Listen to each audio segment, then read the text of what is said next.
تقریب رونمائی کے سلسلہ کو آگے بڑھاتے ہوئے تقریب رونمائی میں پیش کی جانے والی کتابیں، یہ موضوع الفتن، اس کے متعلقہ امیر جماعت اسلامی ضلع فیصل آباد پروفیسر محبوب الزمان بٹ صاحب سے ملتمس ہوں کہ وہ تشریف لائیں اور اس کے متعلقہ اپنے خیالات کا اظہار کریں۔ پروفیسر محبوب الزمان بٹ صاحب۔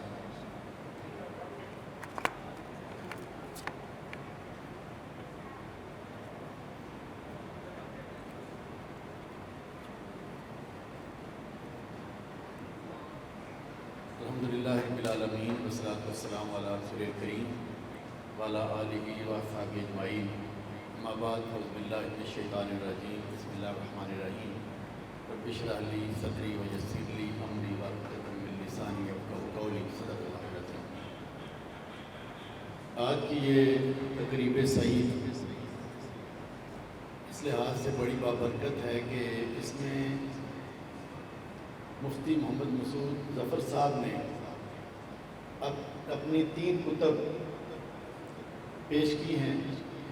ان کی تقریب رونمائی ہے، اور یہ وہ موضوع ہے کہ جو عام طور پر ہمارے معاشرے میں عام لوگوں سے دور رہتا ہے۔ دینی حلقوں میں تو اس پر بات ہوتی رہتی ہے، لیکن عام حلقوں میں عوام الناس کے اندر یہ موضوع بہت کم، نام کی حد تک لوگ دجال کا نام جانتے ہیں، لوگ جانتے ہیں کہ حضرت عیسیٰ علیہ السلام تشریف لائیں گے، لیکن پوری تفصیلات کے ساتھ لوگ اس سے آگاہ نہیں ہیں۔ تو میں سمجھتا ہوں کہ ایک تو مفتی صاحب مبارکباد کے مستحق ہیں کہ اتنی خوبصورت کتب، اور ایک اور بات بھی کہ کتب کو اگر دیکھا جائے تو ان کی حسن ترتیب، اس کی پرنٹنگ اور دیگر جتنی بھی سر ورق، وہ بھی اس لحاظ سے خوبصورت ہے کہ اس کو دیکھنے کو بھی جی چاہتا ہے اور پڑھنے کو بھی جی چاہتا ہے۔ یہ جو موضوعات دور فتن کے حوالے سے اس میں حضور اکرم صلی اللہ علیہ وسلم کی احادیث پیش کی گئی، حضرت امام مہدی، ان کی آمد اور ان کی نشانیاں، دجال کے حوالے سے اس کی آمد اور جو یہاں پر ان کے آنے کے بعد معاملات ہوں گے، حضرت عیسیٰ علیہ السلام کی آمد، اور خاص طور پر قیامت کی علامات، اور اس کے بھی 2 حصے کیے گئے ہیں۔ ہمارے ہاں عام طور پر جب علامات قیامت بیان کی جاتی ہیں تو ظاہر حضور صلی اللہ علیہ وسلم کی آمد کے بعد قیامت کی علامات شروع ہو گئی، بلکہ آپ صلی اللہ علیہ وسلم کی آمد بھی اس سلسلے کی ایک کڑی سمجھی جاتی ہے، تو وہ ترتیب کے اعتبار سے گڑبڑ ہو جاتی ہے۔ لیکن اس میں یہ ایک خوبی ہے کہ اس میں ان کی ترتیب بھی قائم کی گئی ہے، اور ایک عام قاری کو پڑھنے کے بعد اس بات کی سمجھ آتی ہے کہ کون سی چیزیں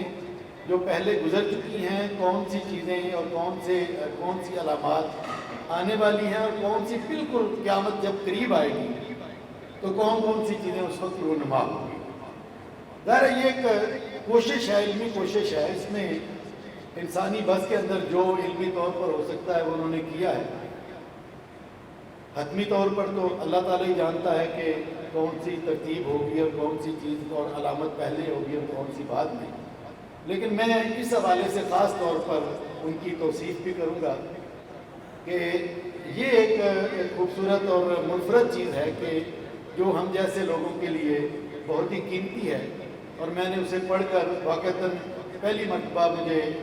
اس موضوع پر اس ترتیب سے آشنا ہونے کا موقع ملا۔ دوسری بات جو میں کرنا چاہتا ہوں کہ یہ حضرت عیسیٰ کی آمد، حضرت امام مہدی کی آمد، اس سے 2 طرح کے رویے ہمارے ہم جنم لیتے ہیں۔ بہت سارے لوگ ایسے بھی ہیں کہ جو ان کی آمد کے بعد سمجھتے ہیں کہ دنیا تو ظاہر اپنی آخری مرحلے میں داخل ہو گئی اور ظلم بڑھ گیا ہے، جدید میڈیا اور جدید تہذیب جو ہے اس نے اپنے پنجے گاڑ لیے، اور مسلم دنیا اور اہل اسلام اس وقت بہت پسپائی کے عالم میں ہے۔ تو اس لیے حضرت کچھ کرنے کی بجائے امام مہدی کا انتظار کیا جائے، حضرت عیسیٰ کا انتظار کیا جائے، اور اس سے پہلے کچھ کریں گے بھی تو آخر اس کا فائدہ کیا ہوگا؟ یہ ایک ایسی سوچ ہے کہ جو ایک بڑے طبقے کے اندر پائی جاتی ہے، اور میں سمجھتا ہوں کہ اس کا توڑ کرنا، جیسے محترم مولانا زاہد الراشدی صاحب نے بھی اور دیگر مقررین نے بھی خاص طور پر اس پر توجہ دی ہے اور بات کی ہے کہ بے عملی اور انتظار کی روش اور ہاتھ پر ہاتھ دھر کر بیٹھے رہنا، یہ وہ ایک رویہ ہے کہ جو اس سے جنم لے سکتا ہے اور لیتا ہے، اور اہل علم کا اور علماء کرام کا یہ بھی فرض ہے کہ وہ اس رویے کو مسترد کریں اور لوگوں میں دوسرا رویہ، جد و جہد کا، آمادہ عمل ہونا، غلبہ دین کے لیے میدان میں نکلنا، کہ امام مہدی نے کب آنا ہے، حضرت عیسیٰ کب آئیں گے ہم نہیں جانتے، وہ 20 سال بعد آئیں گے، 1 سال بعد آئیں گے، یا 1 صدی بعد آئیں گے، یا 1000 سال بعد آئیں گے، قطعاً کسی کو اس کا علم نہیں ہے، اندازہ لگایا جا سکتا ہے۔ لیکن میں جتنے دن یہاں پر موجود ہوں اور جتنے ایام اللہ نے مجھے دیے ہیں، میں تو ان کا جواب دے دوں، اور اگر میں نے اللہ کے دین کی خاطر اور دین کے غلبے کے لیے جد و جہد نہ کی اور اس میں اپنا حصہ نہ ڈالا، تو پھر یہ سب میرے لیے تو فضول ہے۔ تو میں سمجھتا ہوں کہ یہ جو ایک دوسرا رویہ ہے، اس کو پیش نظر رکھنا اور اس کے لیے لوگوں کو تیار کرنا، آمادہ عمل کرنا، یہ بہت زیادہ ضروری ہے۔ اور ایک اور بات اس کے ساتھ جڑی ہوئی کہ ہم علمی طور پر، ظاہر ہے کہ جو علمی لوگ ہیں انہوں نے تو علمی کام کرنا ہے اور ان کا یہ فرض بھی ہے کہ لوگوں کو، لیکن کوئی بھی بڑا کام کشمکش کے بغیر ممکن ہے۔ آج اگر ہم یہ کہیں کہ ہم حضرت عیسیٰ کے منتظر ہیں اور آئیں گے تو ہم جو ہے وہ اس کے لیے ہم تیاری کر رہے ہیں، لیکن یہ تیاری بھی کشمکش کے بغیر ممکن نہیں ہوگی۔ اگر کشمکش کے بغیر جو ہے محض علمی اور ذہنی تیاری ہی تک محدود رہیں گے، تو اس وقت جب کوئی کڑا وقت آئے گا، کوئی مشکل وقت آئے گا، تو انسان جو ہے وہ، دیکھیں 13 سال حضور اکرم صلی اللہ علیہ وسلم کے دور میں صحابہ کرام کی کس طریقے سے تربیت کی گئی، تو اس لیے کشمکش کے بغیر کسی بھی آنے والے وقت میں اس گروہ کے ساتھ شامل ہونا، وہ تربیت آج ہمیں مطلوب بھی ہے۔ تو میں سمجھتا ہوں کہ غلبہ دین کی جد و جہد عملی طور پر کی جائے، اور اس کے راستے میں آنے والی مشکلات جو ہیں وہ ان کو برداشت کیا جائے، اور پھر اسی راستے پر آدمی آگے بڑھتا رہے، اور پھر اگر موقع آئے تو آدمی جو ہے وہ اس گروہ میں شامل ہو جائے جس کے بارے میں یہاں نشانیاں بیان کی گئی ہیں، اور موقع نہیں آئے تو آخر اسی صورت میں جد و جہد کرتے ہوئے اللہ کے ہاں جا گئے۔ یہ ہے وہ اصل میں کامیابی کا رستہ ہے۔ اور آخر پہ میں ایک بات کہہ کر اپنی بات ختم کروں کہ یہ ایسا ایک محاذ ہے کہ کوئی ایک پہلو نہیں ہے اس کا۔ عالم کفر جو ہے وہ چاروں طرف سے، بلکہ ہزاروں طرف سے ہمیں گھیرنے کی کوشش کرتا ہے، لیکن ہم جو ہے وہ اپنے اپنے دائروں میں جد و جہد کر رہے ہیں۔ اپنے اپنے دائروں میں جد و جہد کا نقصان یہ ہے کہ ایک تو ایک دوسرے کے ساتھ،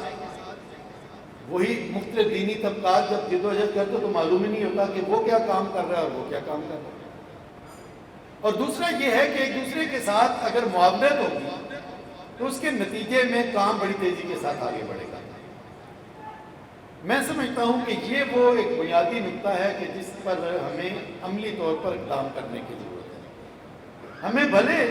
دینی مختلف طبقات کے ساتھ کچھ نہ کچھ اختلاف ہو سکتا ہے، طریقہ کار کا اختلاف ہو سکتا ہے، فکری اختلاف بھی کسی نہ کسی حد تک ہو سکتا ہے،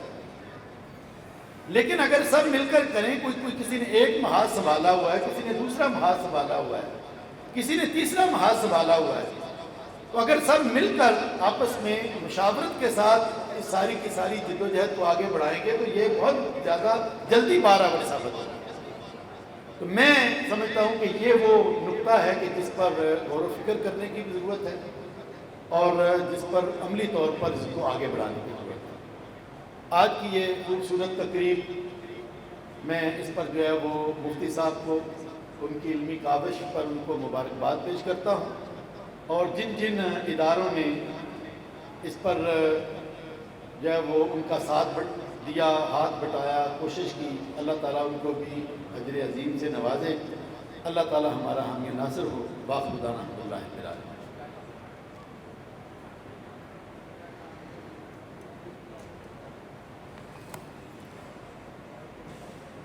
تقریب رونمائی کے اگلے مرحلے کی طرف چلتے ہیں۔